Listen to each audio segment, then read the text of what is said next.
welcome. What's up, everyone? Today's wine text, which I'm super excited about, is Albert Boxler Edelzwicker Reserve 2016, which is a white wine from Alsace. So Alsace being in the northeast of France, right on the border, has a lot of that kind of German, Austrian influence to it, and that's why they make these style wines.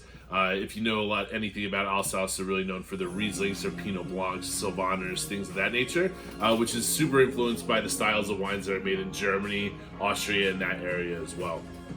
So this is a blend of a bunch of different grapes, but the main grapes being Riesling, Pinot Blanc, Pinot Auxerrois, and then a little bit of Sylvaner. So stone fruit driven wines. I think there's a lot of peach and a lot of apricot when it comes through on the wine, but it's kept completely dry. Again, like the Riesling that we did in the past, don't be afraid when you hear the word Riesling and think sweet, because in Alsace, predominantly, almost all the Rieslings are going to be kept dry.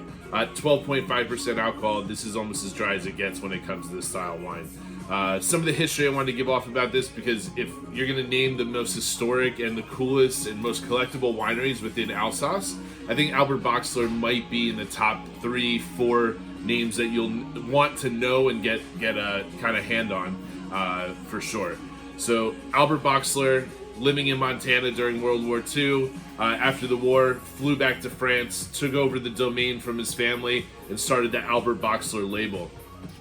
It's something that is really special to that region, knowing that he literally makes his wine in the most traditional way, and while all the other wineries around them are building with technology and new innovative ways to make wine, he's a stickler and they refuse to change their ways. This is the most classic style of winemaking from the region. On top of that, if you look at the label here, this is the original label design that was drawn by his cousin in 1946, which was the first vintage he ever made.